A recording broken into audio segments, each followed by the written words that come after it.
കല്യാണം കഴിഞ്ഞിട്ട് 20 കൊല്ലമായി, 4 മക്കളായി, അതുകൊണ്ട് ഞാൻ ക്ഷമിച്ച് ജീവിക്കുകയാണ്. ഈ ഡയലോഗ് ഒരുപാട് ആളുകളുടെ വായിൽ നിന്ന് ഞാൻ കേട്ടിട്ടുണ്ട്. ഒരു നിവൃത്തിയും ഇല്ലാത്തത് കൊണ്ട് പൊന്നാറുസ്താദെ, എൻ്റെ ജീവിതം മുഴുവൻ ഞാൻ ഗൾഫിൽ കൊണ്ടുപോയി കഷ്ടപ്പെട്ടത് എൻ്റെ ഭാര്യക്കും മക്കൾക്കുമാണ്. 15 കൊല്ലത്തെ 10 കൊല്ലത്തെ ബന്ധത്തിനിടെ 2-3 കുട്ടികളുണ്ടായി, നല്ല വീട് വെച്ച് കൊടുത്തു, എല്ലാം ചെയ്തു കൊടുത്തു. പക്ഷേ സമാധാനമുള്ളൊരു വാക്ക് എന്നോട് പറയുന്നില്ലേ? ഇല്ല. എപ്പോഴും കുറവുകളും പരാതികളുമാണ്. മടുത്തു ഉസ്താദേ, മടുത്തു പോയതാണ് എന്ന് പറയുന്ന കരയുന്ന പുരുഷന്മാരില്ലയോ?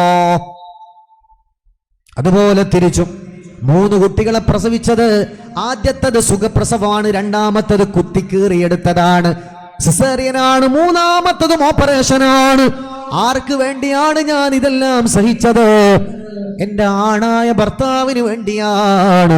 പക്ഷേ പിന്നീടാണ് ചതി മനസ്സിലായത്. അല്ലാഹുവേ, ഈ കുട്ടികളെ വിചാരിച്ച് ജീവിക്കുകയാണ്. ഇങ്ങനെ പറയുന്ന പാവം പെൺകുട്ടികളില്ലയോ? അപ്പൊ ഇതിന് പരിഹാരം നമുക്ക് വേണം. മല കഴിഞ്ഞത്, ഇനി സമാധാനം നമ്മുടെ വീട്ടിൽ കിട്ടാൻ എന്താണ് പോംവഴി? 2 പോംവഴിയാണ്. ഭാര്യ അള്ളാനെ പേടിയുള്ള ഭാര്യയാവുക, ഭർത്താവ് അള്ളാനെ പേടിയുള്ള ഭർത്താവുക. അള്ളാനെ പേടിയുള്ള ഭർത്താവാകുക എന്ന് പറഞ്ഞാൽ മൂല്യാരാകാന്ന് മാത്രമല്ല അർത്ഥം. മൂല്യാരാണെങ്കിൽ അയാളെ ഭാര്യൻ്റെ ജീവിതം ഭയങ്കര ഉഷാറാന്നൊന്നും തെറ്റിദ്ധരിക്കണ്ട. അള്ളാനെ പേടി കൽബിലുണ്ടാവുക, തഖ്വ. ഫഇന്ന തഖ്വ, നിശ്ചയമായിട്ടും അള്ളാഹുവിലുള്ള സൂക്ഷ്മതയുള്ള ജീവിതമാണ്, തഖ്വയാണ്, ഭയഭക്തിയാണ് എല്ലാ വിജയത്തിൻ്റെയും ബീസത. അപ്പൊ ഭർത്താവിൻ്റെ ജീവിതം മനോഹരാകണമെങ്കിൽ ഭാര്യ സ്വാലിഹത്താവുക, ഭാര്യൻ്റെ ജീവിതം മനോഹരാണെങ്കിൽ ഭർത്താവ് അള്ളാനെ പേടിക്കുക.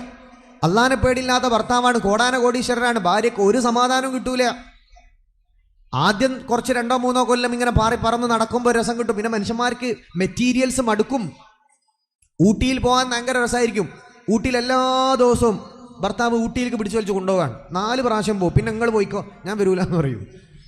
ബിരിയാണി എല്ലാ ദിവസവും കെട്ടിയോൾ ബിരിയാണി ഉണ്ടാക്കി തന്ന് 5 ദിവസം തിന്നും, 6ാമത്തെ ദിവസം നീ എൻ്റെ ഉപ്പാ കൊണ്ടുപോയി കൊടുക്കുമെന്ന് പറയും ചിലപ്പോൾ, അല്ലേ? ഇനി ബിരിയാണി വീട്ടിൽ ഉണ്ടാക്കരുത്. മെറ്റീരിയൽസ് അല്ലെങ്കിൽ ഏതെങ്കിലും ഒരു ഫിക്സ്ഡ് സംഭവം എന്നൊക്കെ പറഞ്ഞാൽ മനുഷ്യന് മടുപ്പുണ്ടാക്കുന്ന സംഗതികളാണ്. അതിനപ്പുറത്തേക്ക് ജീവിതത്തിൽ ഉണ്ടാകേണ്ട ഒരു സമാധാനവും ബന്ധവും ഉണ്ട്. അത് നഷ്ടപ്പെടുത്താൻ പാടില്ല.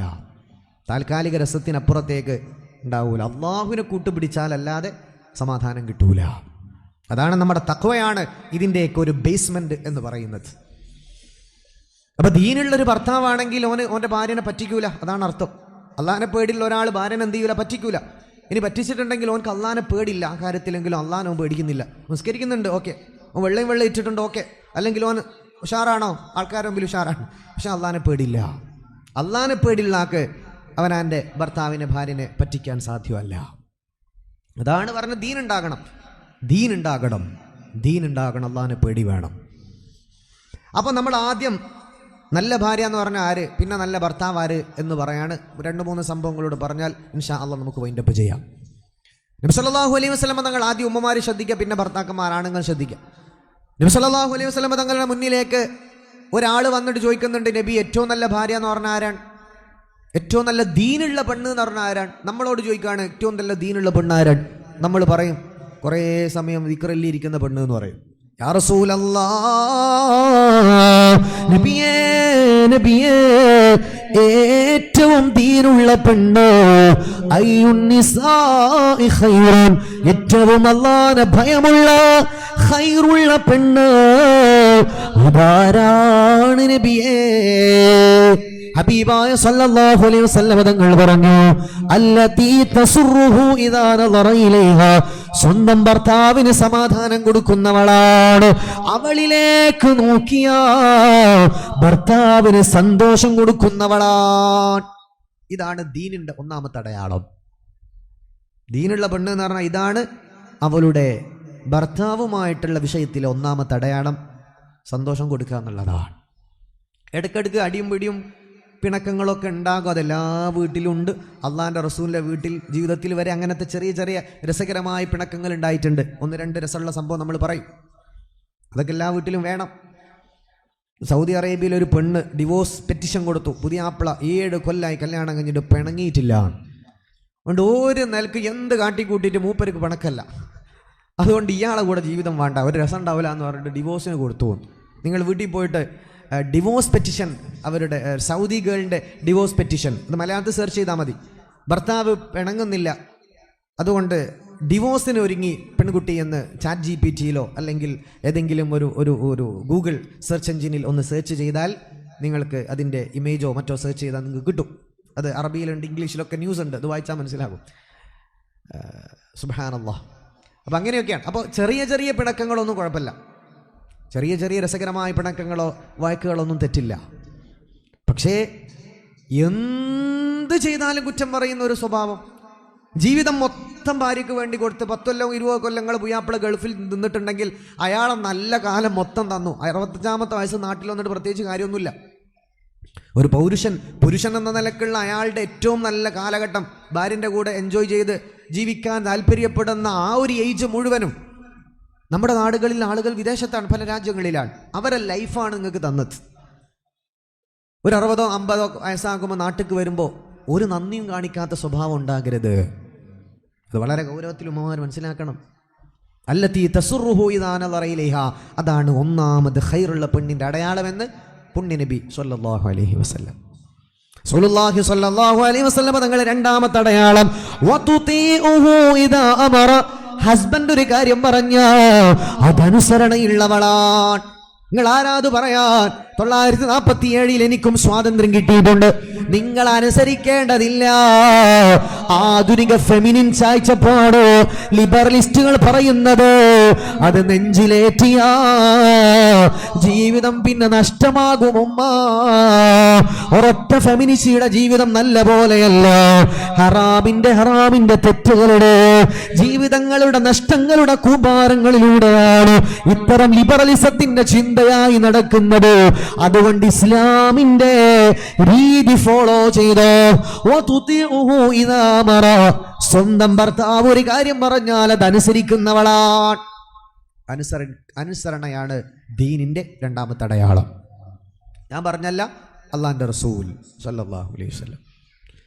അപ്പോൾ ഭർത്താവ് ഒരു കാര്യം പറഞ്ഞ് എന്ത് പറഞ്ഞാലും കേൾക്കണമെന്നല്ല. തെറ്റായ ഒരു കാര്യം പറഞ്ഞാൽ അനുസരിക്കാൻ പാടില്ല. അത് പുയ്യാപ്പിളല്ല, വാപ്പ പറഞ്ഞാലും കേൾക്കാൻ പാടില്ല, ഉമ്മ പറഞ്ഞാലും കേൾക്കാൻ പാടില്ല. അള്ളാഹ്ക്ക് ഇഷ്ടമല്ലാത്തൊരു കാര്യം ഉപ്പ പറഞ്ഞു കേൾക്കാൻ പാടില്ല, അധ്യാപകർ പറഞ്ഞു അനുസരിക്കാൻ പാടില്ല, ഭാര്യ പറഞ്ഞു, ഭർത്താവ് ആര് പറഞ്ഞാൽ അള്ളാഹ്ക്ക് ഇഷ്ടമല്ലാത്തൊരു സംഗതി ആരെയും എന്ത് ചെയ്യാം, മഅസിയത്തിന്റെ വിഷയത്തിൽ എന്തില്ല, ഒരാളെയും നമ്മൾ അനുസരിക്കാൻ പാടുള്ളതല്ല. ഭർത്താവ് നല്ല കാര്യം പറഞ്ഞെങ്കിൽ അത് മുഴുവനും അനുസരിക്കൽ വുജൂബാണ്. നിങ്ങൾക്ക് ആരോഗ്യം ഉണ്ടെങ്കിൽ അതനുസരിക്കൽ നിർബന്ധമാണ്.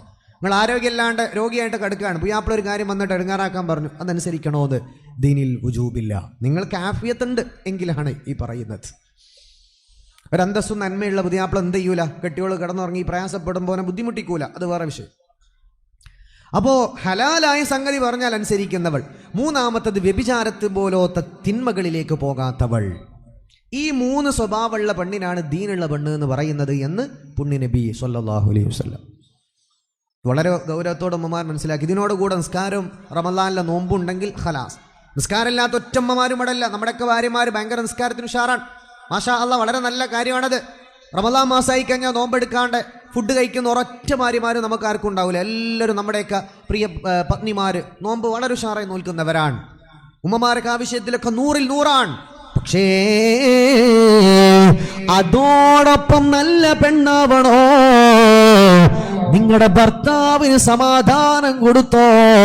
അതാണ് ഈമാനുള്ള പെണ്ണിന്റെ ഒന്നാമത്തെ അടയാളം. അവൾ നല്ല തൊലിവുളുപ്പുള്ളവൾ എന്നല്ല, വലിയ സമ്പന്നന്റെ മോള് എന്നല്ല. അള്ളാന്റെ നബി തങ്ങൾ പറയുന്നത് ഭർത്താവിന് സമാധാനം കൊടുക്കുന്നവൾ എന്നാണ്. അതാണ് ദീനിന്റെ ഒന്നാമത്തെ അടയാളം. ഞാൻ പറഞ്ഞല്ല, പുണ്യ നബി സ്വല്ലല്ലാഹു അലൈഹി വസല്ലം. നല്ല അനുസരണയുള്ള സ്വന്തം കെട്ടിയോന് സമാധാനം കൊടുക്കുന്ന ഉമ്മമാരായി മാറുക. മക്കളെക്കാൾ പ്രാധാന്യം നിങ്ങളുടെ ഭർത്താവിന് കൊടുക്കുക, എന്നെങ്കിലേ ജീവിതത്തിൽ സമാധാനം കിട്ടുള്ളൂ.